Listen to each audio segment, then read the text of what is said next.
Welcome. We ain't afraid of no ghosts. This is your number one podcast for ghoulies and ghosties and long-legged beasties. Bringing you everything you need to know about things that go bump in the night and interviewing the personalities behind them. Make sure your doors and windows are locked. Now, here are your hosts, your ghost hosts, Scott and Julie.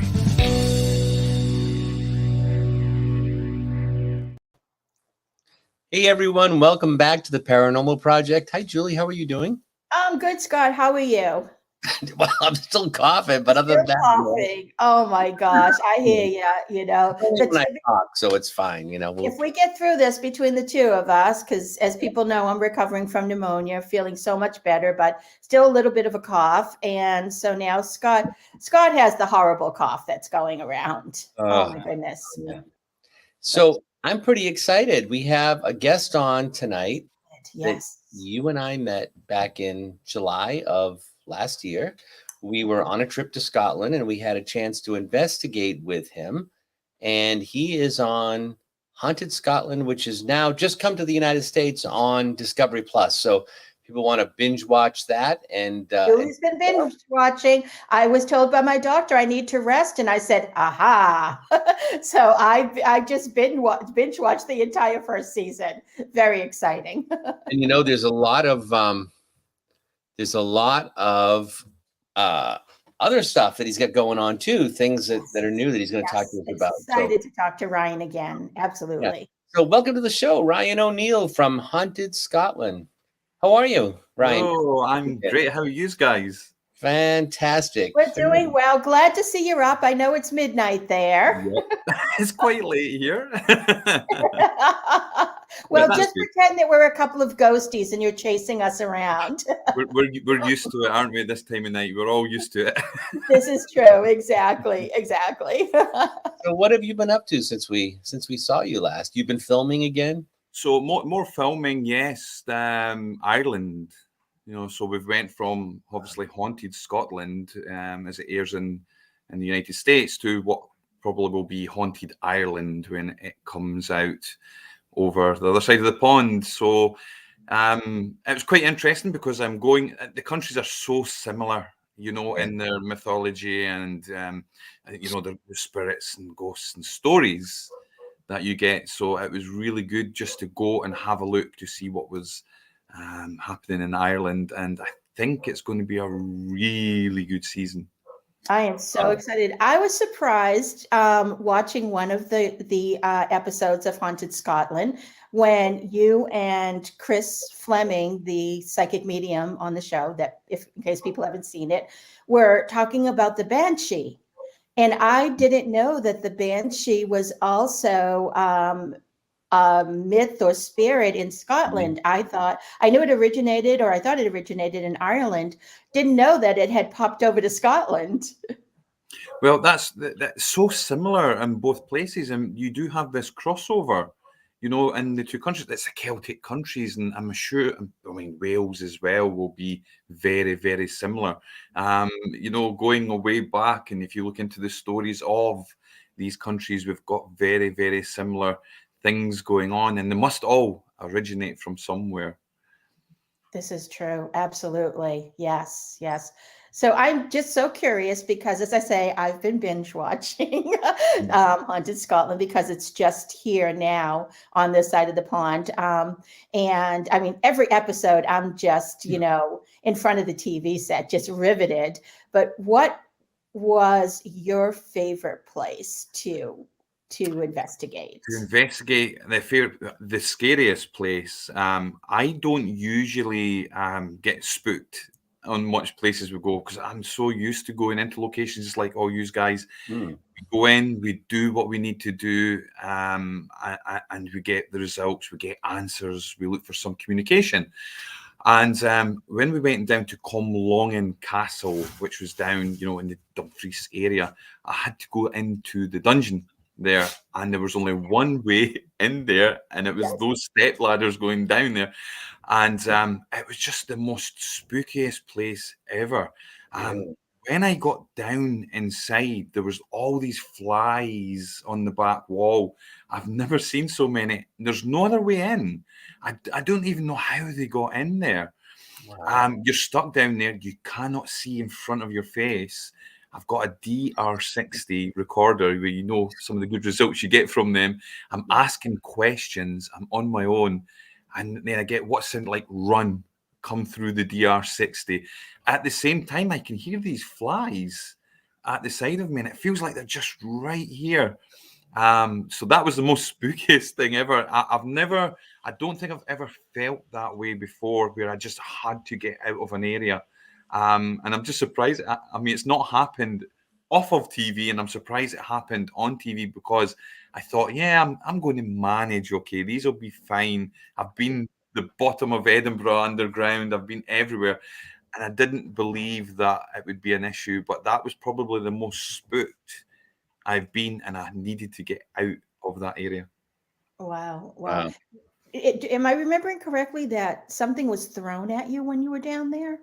Yes, there was a stone thrown down there, because when I went down, Gail Porter come down as well at the same time, and there was a stone thrown down there.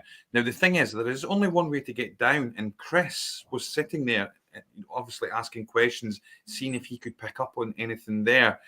And wherever the stone come from, it felt like, at the back, not the fly side, but on the other side.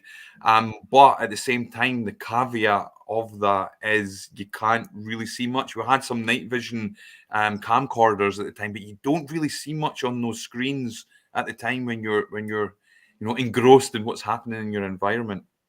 Right, absolutely. And I remember it being a very small place. It So was there was nowhere to tiny. run.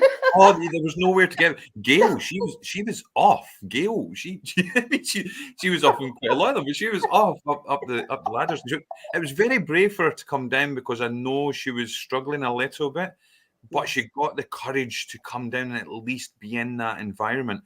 And but she took off and left me down there. And I'm thinking to myself, now there's been a stone thrown down here. There's all these flies here. I'm in the dark, I'm on, but I need to be brave. I need to be Right. brave. The camera is still rolling. Yes. Everybody has those moments, I guess, from one yeah. time or another. Wow. Yeah, Julie says you had spent some time in Culross. Oh, I love it there. I love it there. So we went to the palace there. Yeah. And the whole place, the whole town there is haunted. This was actually echoed to me recently, and I found this really funny. We spoke to two people who actually live in Culross, and one of them has been there since she was obviously small, and she was telling me a story about a local castle that's there, and I should go and do an investigation or an event there, which we're going to do in Halloween. And she says it's the most spookiest place there. Not even so much the palace, but this castle, Blair Castle. And she said it's so spooky. She's just imagined when I was a little girl, we used to walk around the town and we didn't know who was alive and who was a spirit at the time. That is how spooky that place is. And that just sort of echoed it for me. And I'm like, wow, can you imagine staying in a place like that? That's just crazy. We wanted to go. We couldn't get in when we were there. We were in Culross for a day on our tour, and we couldn't get into the castle. Oh, that's a shame. Palace. Yeah. The palace. Yeah, that's a shame. It's a really, really good location, and I think we got some really, really good results in there as well. I was quite impressed.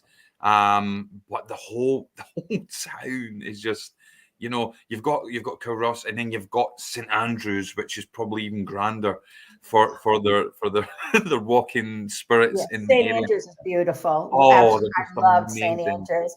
Culross, though, had a very different feel to it. And again, of course, I watched the episode, and I was just fascinated by the toll booth building, which, when you first look at it, it almost looks like a church.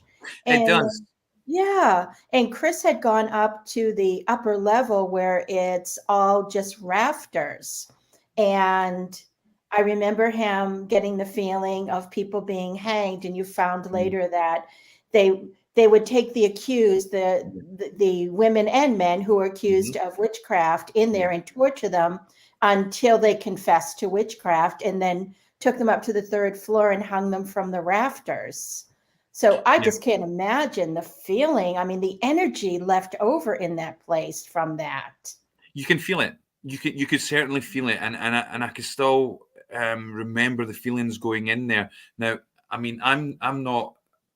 Everybody's a little bit sensitive, I'm not a psychic or that. My thing is to come in with equipment, but as you guys know, when you work in these locations and with spirit, if you like, you could sort of tell what's going on in an environment. You could feel the environment. Yes. And that place had this swaying feel inside it. The energy was thick, and you just knew that there was leftover residual something in the area, and obviously something interactive as well.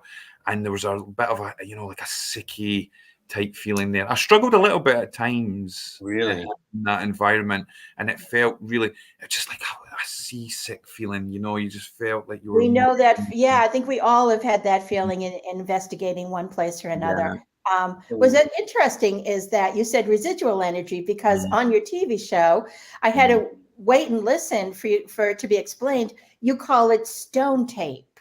Yeah, stone tape energy. Here we call it residual energy. Yeah, stone tape and residual. I like using residual or like non-sentient energies. You've got your sentient interactions with spirit. Ooh, the $50 words, Ryan. Yeah, look out. I like non-sentient as well. But yeah, that's it's the same thing. Stone tape, and it's somehow the energy is embedded into our environment or into something in our environment.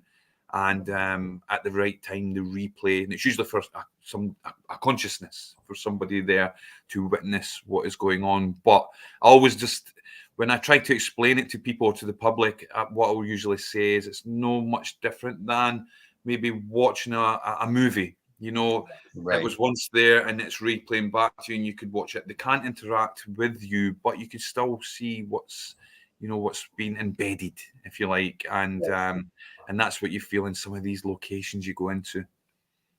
Absolutely. I mean, we have, of course, here in New England, definitely not as old as Scotland, and we have several locations here that does just reek of residual energy. You just walk into it and you just know, that there was just so much emotion wrapped up in these places, and it has to go somewhere. It just, it just stays. It's incredible. Yeah, it seems just like a raw emotion. That's a perfect way to put it. That's just somehow embedded into our environment, and it's trying to understand why and how that happens. But you certainly can feel it. Your senses can feel it, and that's whether you are a techie or whether you're, are a clairvoyant. You could feel these locations if you just stand and tune into them and allow yourself to feel them.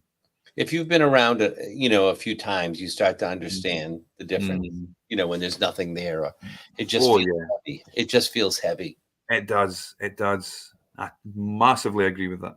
Yeah, I would have liked to have gotten into that palace. We went up on the hill, way up at the top. There's a church and a graveyard up on the top of the hill. I think I can't remember the name of it. I know one you're talking about. Is it like there's a long, well, there's two. You've got the abbey, obviously. You've got a church, and you've got an old abbey next to it in Couris. But there's also another ruined church on the outskirts as well.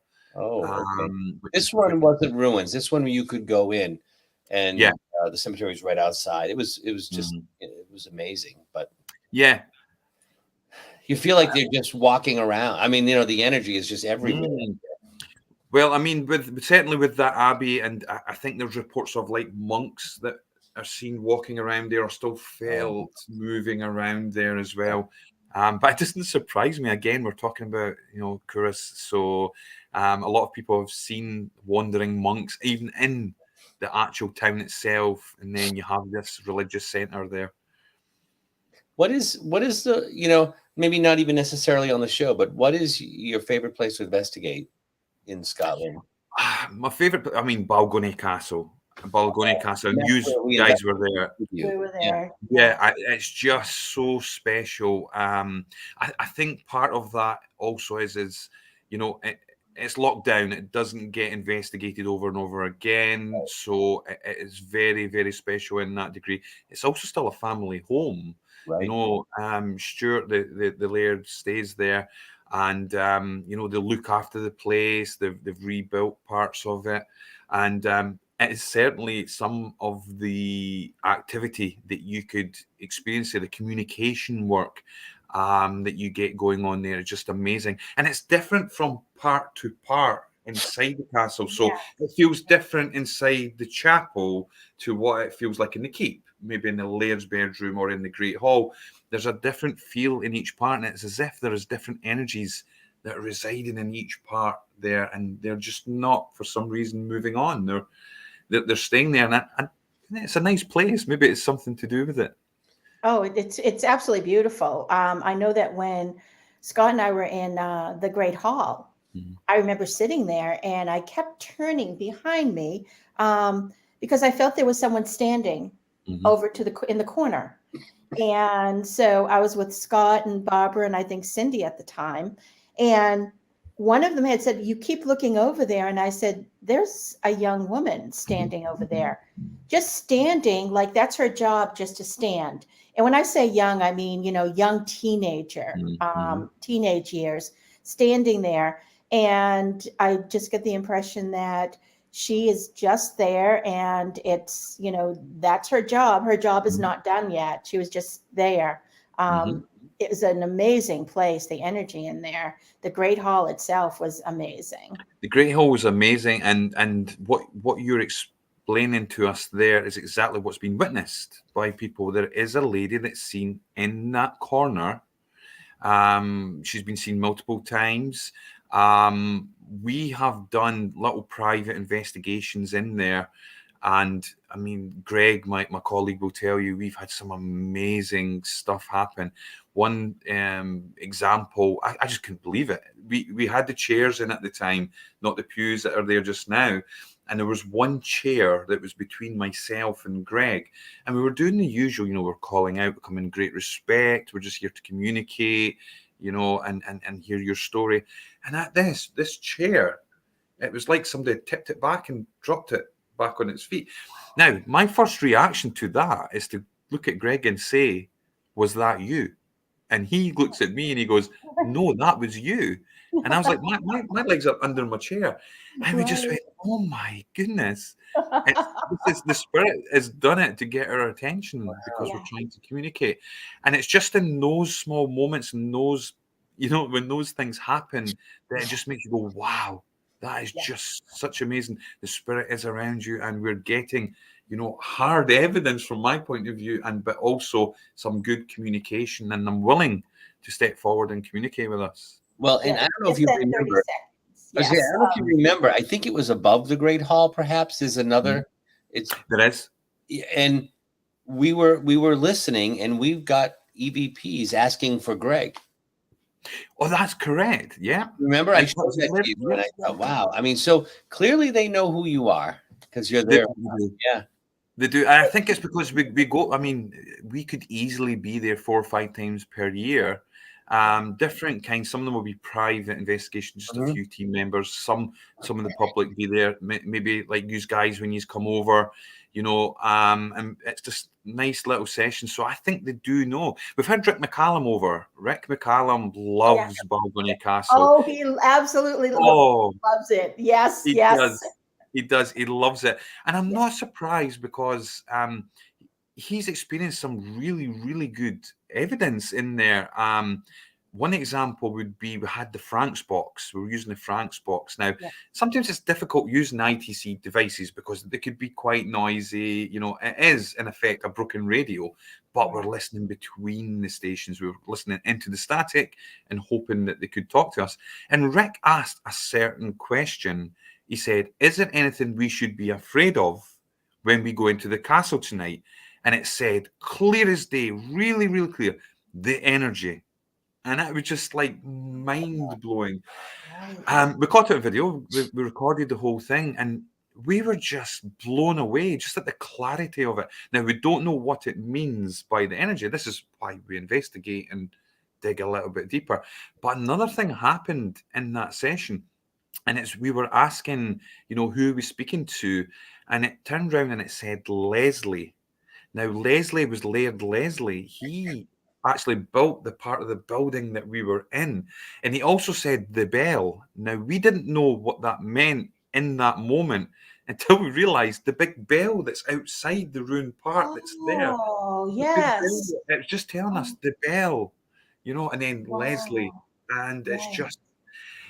Oh, it's wow. just great, great evidence. And then Oh, when the you place start is great. adding it, I have a question for you. When I yep. was in the Great Hall, I'm wondering if anyone else has had this experience, is I felt the scent of, I want to say it was a lady's cologne or perfume, but I don't think it was. It was very flowery. And Mhm. I know back in the day, women would carry flowers just Yep. because bathing wasn't something that they did Mhm, mhm. in those days. So that that's why they had nosegays, Yeah. basically. That's Mhm. where it came from. But I felt it, I smelt it almost like drifting past me two or Mhm. three times, as if a woman, a lady, would be Mhm. coming to and from. And I'm wondering, has anyone else had that experience in the Great Hall? Yes, yes. Smells have been in the same This is sense as well. great. This has been experienced. I think altogether that there's something like 12 plus spirit energies said to be active there at different parts, and females, and the smell of perfumes and flowers coming by is one of the reported things we get when we have events. People will say, "Do you smell that?" They could smell lavender and all these kind of Yeah. smells. Yes. Coming around you, and the breezes coming around you as well. And so it's quite a common thing, and it's quite commonly reported by different people who come and join us at Balgownie Yeah, Castle. So yeah, that's a hit. I Oh, do that's remember awesome. that. That's I do awesome. remember Yes. that. It's fascinating. And then you get into the chapel, and that's an entirely different vibe. Oh, the chapel was a weird one because Greg's done more work in the chapel than me, and we seem to have some sort of masculine energy there that I don't think wants us to be there. Especially not a Um, woman. especially The not women. I call it the ante room, the room before you Mhm, go inside the chapel mhm. itself, Yes. is so heavy and Mm, foreboding. yeah, And I think that it was really only everyone felt it, but I think the women felt it more than the men did in that yeah. room. Yeah, I totally agree with you. And it's one of the first places at Balgownie Castle where I was able to say, yeah, there's a spirit here. Because I went along to do a session, and it was just myself, Greg, and a guy called Gordon, just three of us. And I remember it was a Saturday night, and we were getting ready to cross over into the Sunday, which I think they were wanting us away from the chapel on a Sunday. But it was Saturday going into the Sunday. And when you do your investigation and you're gathering your content, and your EVPs and your evidence and your data, and I got to the stage where I thought, I think I'll probably have enough that I can analyze now. There'll be something probably in there for me. And I was satisfied and getting ready to go. But just at that point, I started feeling it was a real cold draft of a breeze starting to come over towards me. And I thought, this is different. And I thought, don't say anything. I'll see if Greg or Gordon say something, and then I'll go from there. So I sat and I could feel it. I liken it to when somebody opens a supermarket freezer and you start feeling that coldness coming over. Yeah. And I waited, and then I saw Gordon stand up. He had a mail meter in his hand at the time, and he said, "I'm getting readings that I don't usually get." And I says, "Do you feel anything?" He says, "Yeah, it's getting cold." And he was very fidgety. He was walking towards the door, actually, rather than being inside. At the same time, we had K2 meters all around the floor, spread out, and they were going off as if something was moving. Obviously, a fluctuation, but something was Right. going around the meters, and they were giving us indications. I stood up at this point and walked to the middle of the room. I could feel this coldness in front of me, and I just got that feeling come over me that there is something there.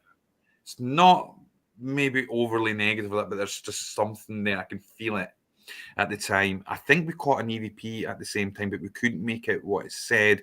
Greg certainly felt what we felt. This happened over a 45-minute period. It had me engrossed. I wasn't thinking about going home anymore. I'm just like, Right, "Whoa, what's going on here?" And Yeah. it was at that point that I stood there, and then it dissipated. It ended. And then it was at that point I said, Balgony Castle is haunted. I know it's haunted now, at least with one. But there's At least with yeah. one. And I felt, I know exactly what you're saying, because when I was in that room, it was most definitely a male spirit. And not just a male spirit, but this, I was getting the sense that he wanted us to know that he is in charge. This is his place.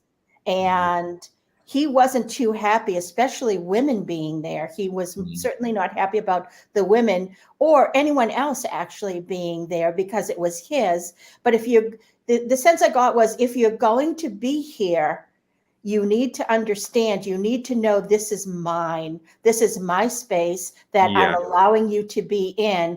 And so it was just so intense. It was amazing. Yeah, absolutely. And I know what the work that's been done there. I mean, I've had direct experiences inside the chapel as well. But I know some of like the yes, no box, the ITC stuff, and mediums coming in, really, really goodly done being one coming in there. They've picked up on this male figure. Some have seen him with a hood on.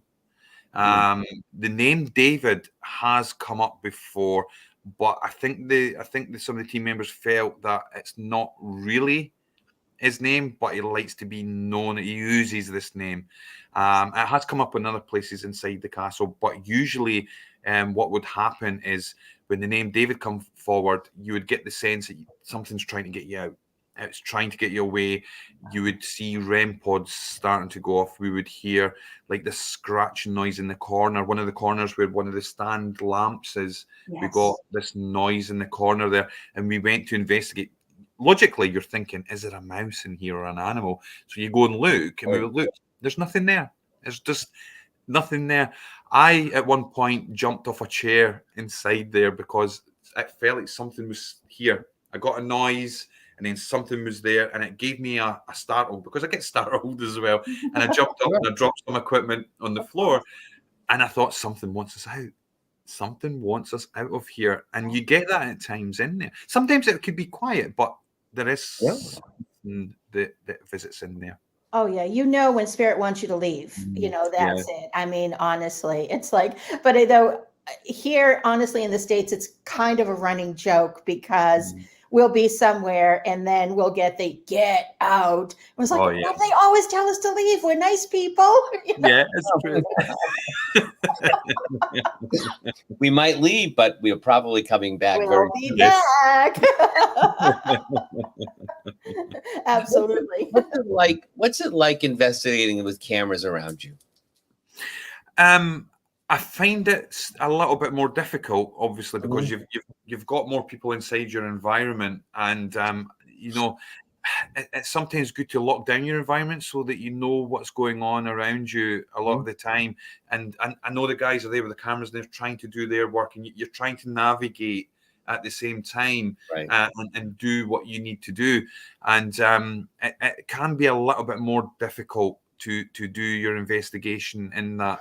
But I mean, quickly you do forget at times they're there, especially if you're deep within something, a communication session, and you're just so focused on what you're doing. And Chris Fleming's brilliant as well.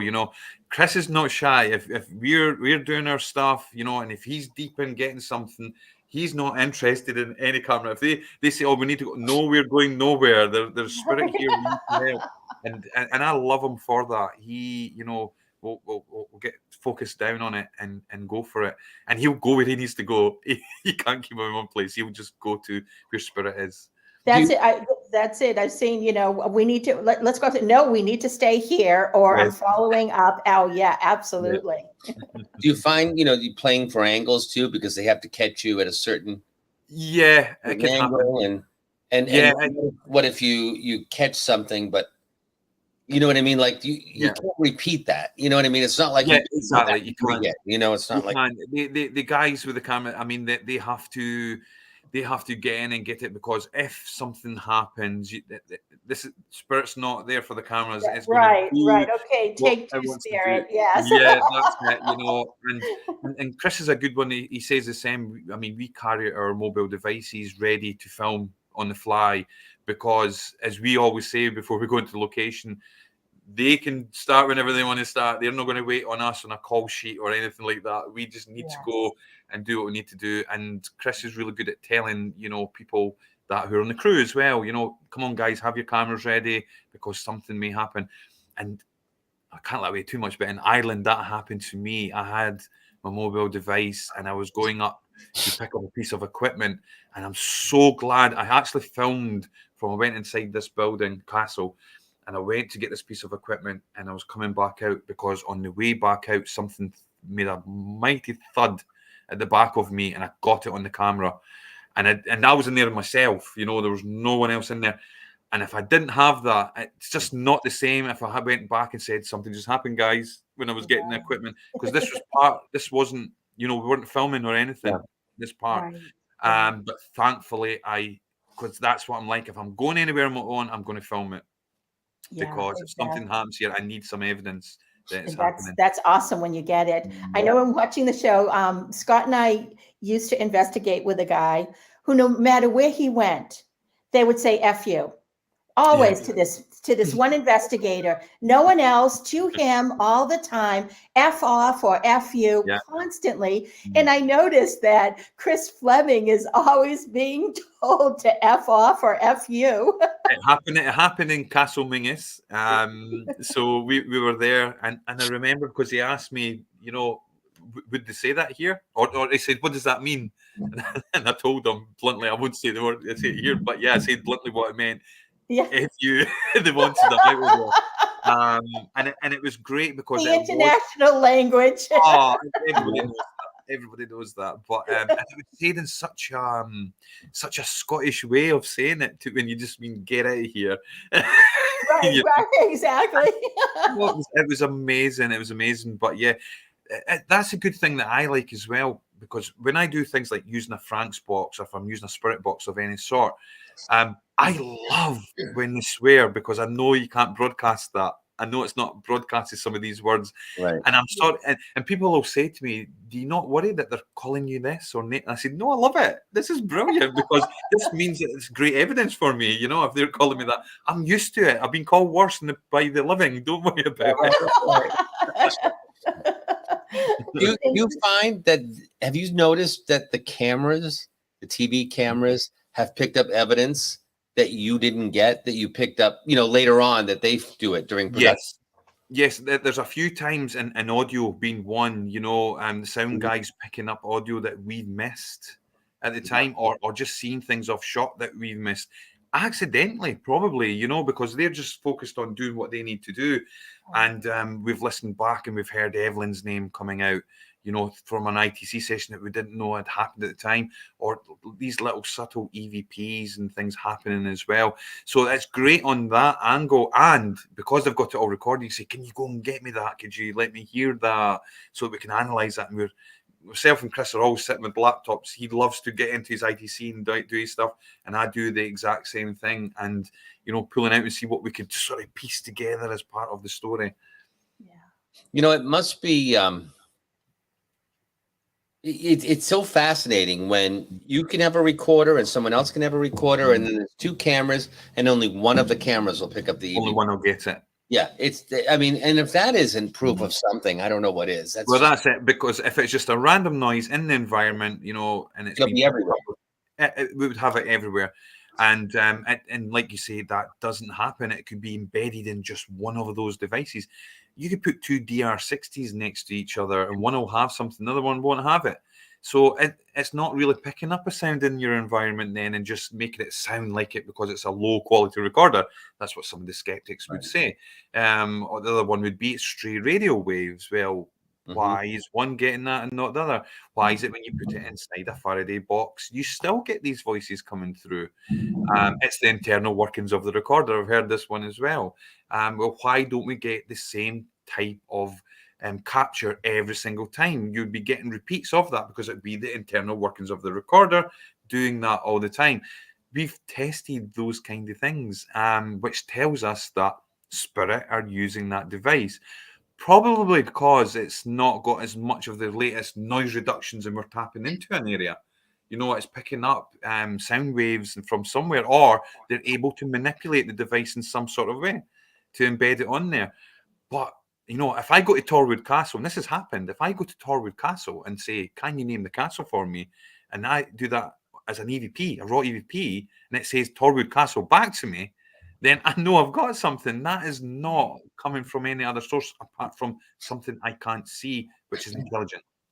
Exactly. And so you mentioned Evelyn, and Evelyn Hollow.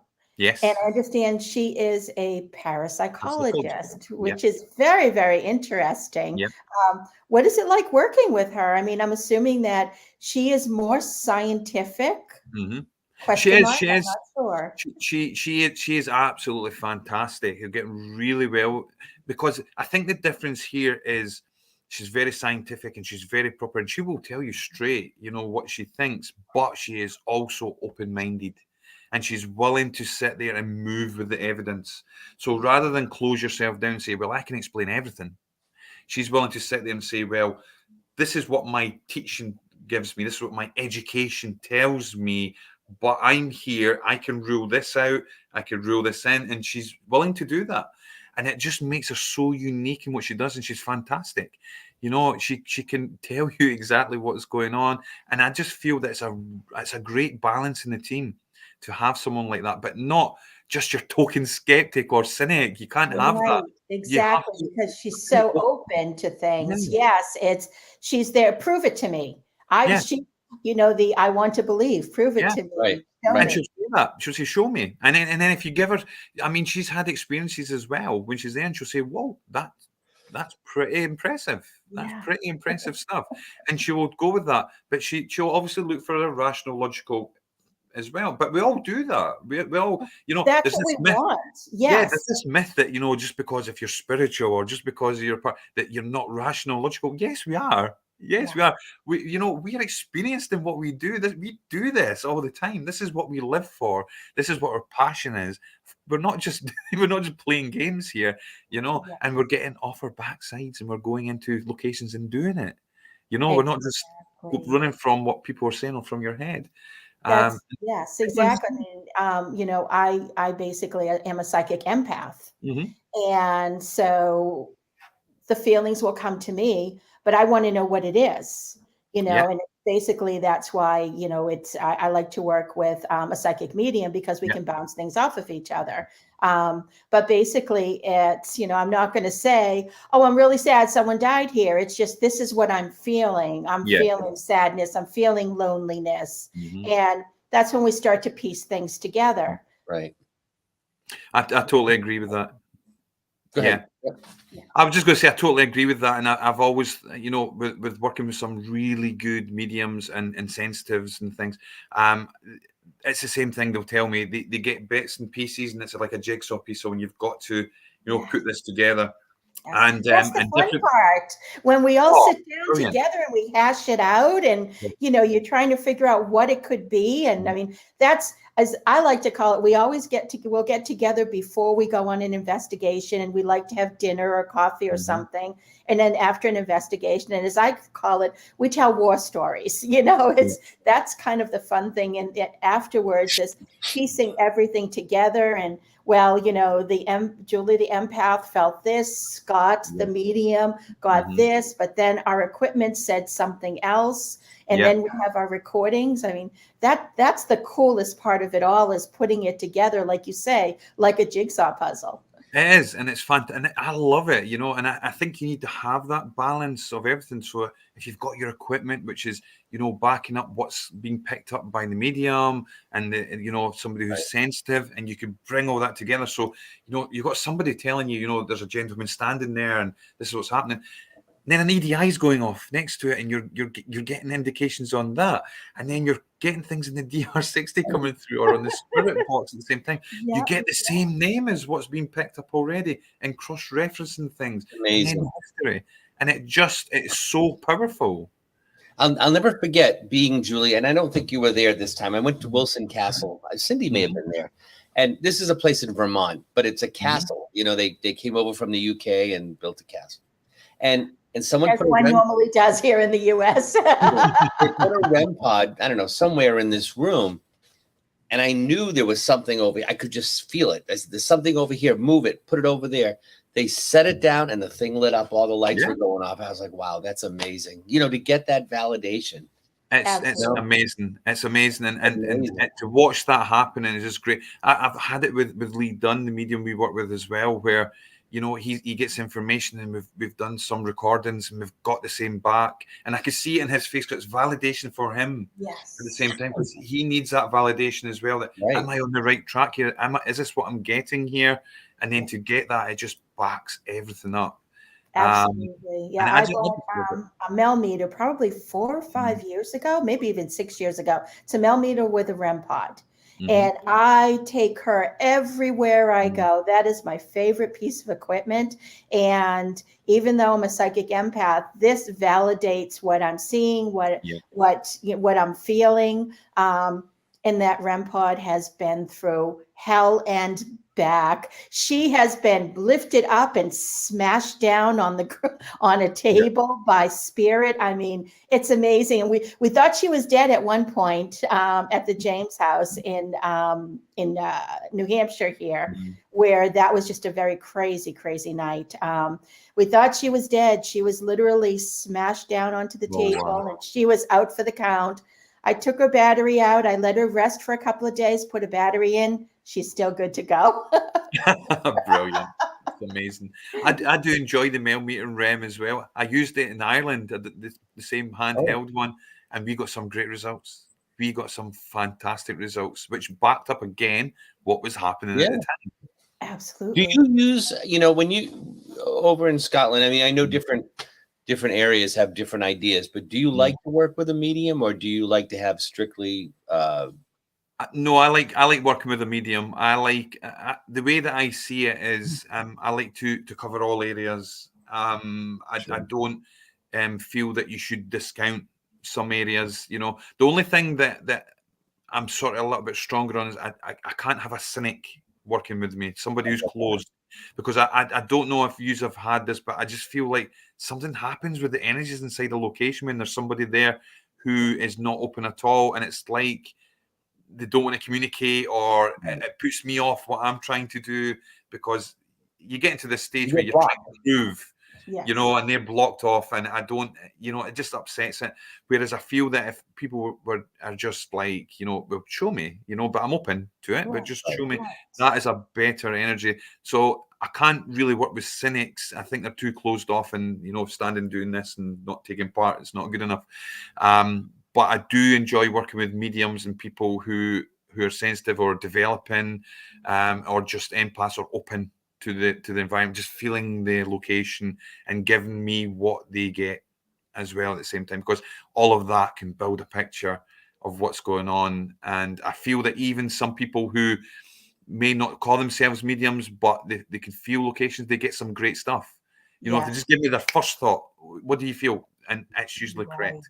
Before they could go to, before the analytical mind tries to take over too much with them, I feel we get some really good stuff. And it's not unheard of for me to go into location, say, well, I feel like something's here, or I can feel that heaviness. And I think Greg would be the same when he's there. He'll say the same, and other people who work with us. But then you do have our mediums and people who work with us who can just give us that little bit more information. They might feel it's male or it's female, and what they're feeling and what they're trying. Human or non-human, that type of thing. Everything, and that just helps us, you know, focus. And then we could put some equipment out and say, right, let's see what we could do here. Let's use some other devices, and let's really just work into this. And I think that's where the magic starts happening. Yeah, you know, Julie, I think we need to go back and do all the investigations we didn't get to do when we were over Yeah. there. I absolutely agree. Yes, yes. Gargoni have Castle was Ryan about show the us only investigation we had, really. Well, we went to Yeah. the jail for a short time, but Yeah. really speaking, Right. this was it. Right. Yeah. Yeah. Some more investigations next time. Yeah, Absolutely. definitely. Definitely. Be Yes. brilliant. I know Rick is going back. He's supposed to be there this summer. He is. He's coming over in June, and I think we're doing something at Balgony. I think we're going to go to Balgony and do. I think we're going to do a sleepover actually, and put tents in the courtyard. People can do a little bit camping out, and we'll Really? do it a little bit more relaxed because we'll have longer and just do little sessions at different Oh, nice. areas. And then maybe a barbecue as well outside, and just really Oh, wow. relax into it. And Rick will be there for that. That should bring out some energy. I find that does. sometimes when we're in places that are pretty active, sometimes not a whole lot will happen. So then we just sort of start talking and we'll maybe be joking around and having a good time. Then before we know it, the energy is ramped up. So I think sometimes spirit is really attracted to living energy. I think And so. I've had the exact same experiences, and especially when you're standing, you're having a joke and a giggle, and something will happen at that point, and it's like, "Hey, look at me!" They just love it, I've had the exact same experience multiple times over the years. So I think, even getting around the campfire, and if we get maybe some hot drinks and just have a nice time, I just think things will start happening around about us, and we could probe. When you're into not looking for it, they'll pop When up we're not looking for it. or something. always, Yes, always. exactly. Mm, Yeah, it's totally agree. good times. We're gonna have to go. We're gonna have to go back. Yeah. Oh, I agree. I agree. Although I'm going to Alaska with Barbara in the end of June, and it's not a paranormal trip. It's the Alaska cruise. However, we happen to have some port of calls that are very haunted, like Skagway, which is has the oldest. It's called the Red Onion Saloon, and it is the oldest saloon in Alaska. And basically, it is still the original building.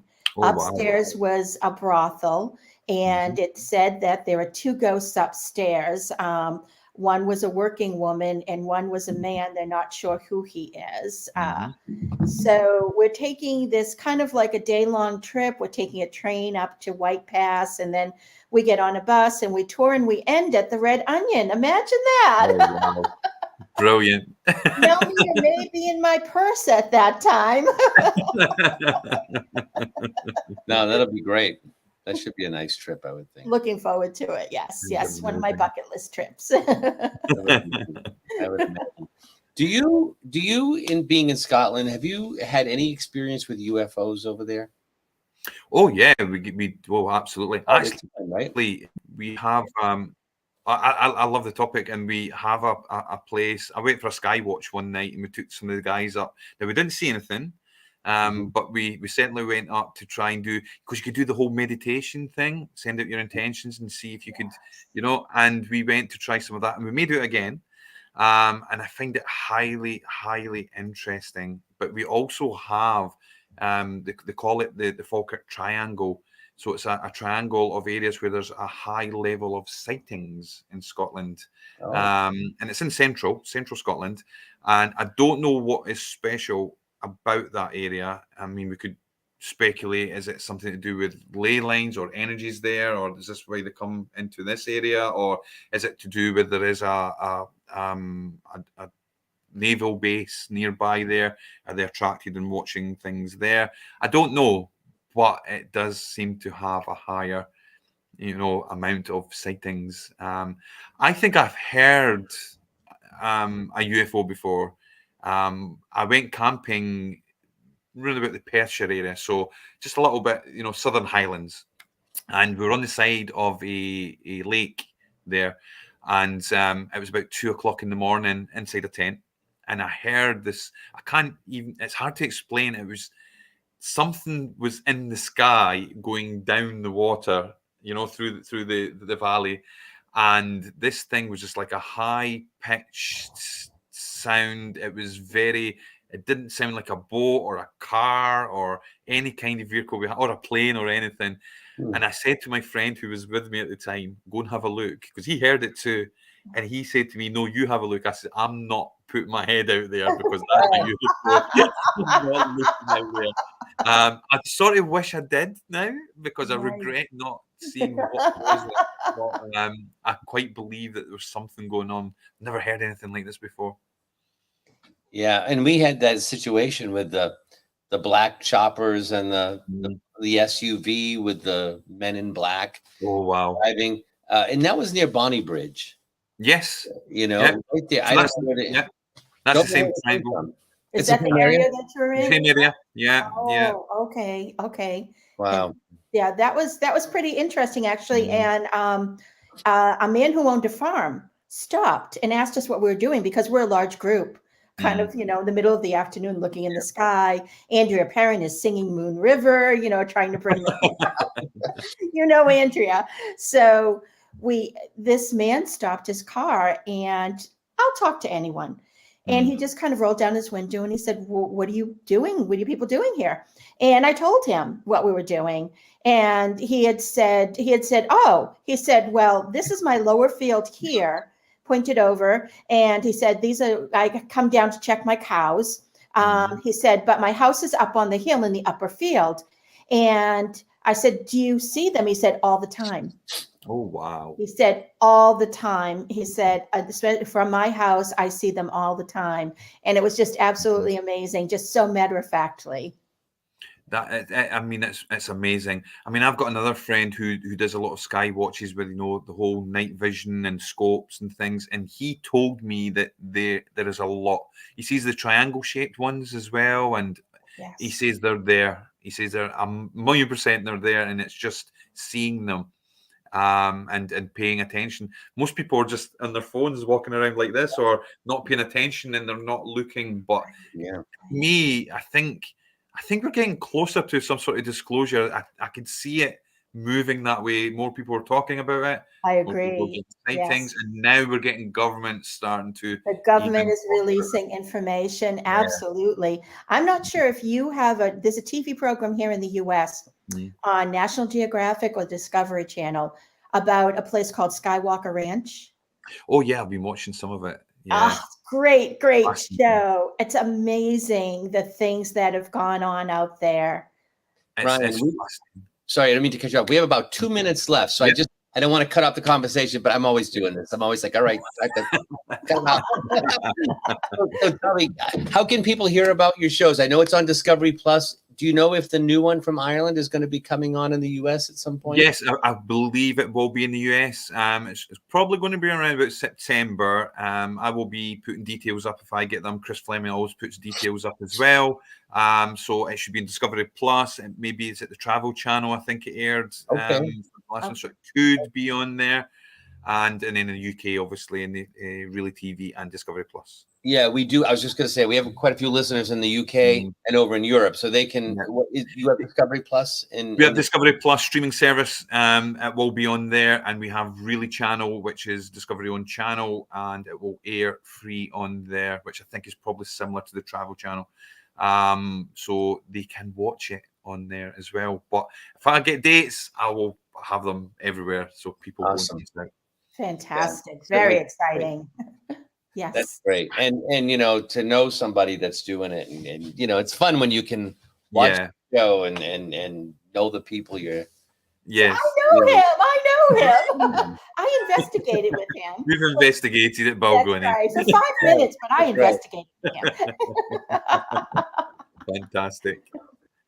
Anyway, Ryan, I've been trying to get you on for a while. I know we had a conflict last fall or whenever it was, but so glad you're finally able to make it. And I thank you for staying up till midnight, now nearly 1 o'clock in the morning to be with us. We really do appreciate it. And no, it's well, no now problem. that you're wide awake, you can go over evidence.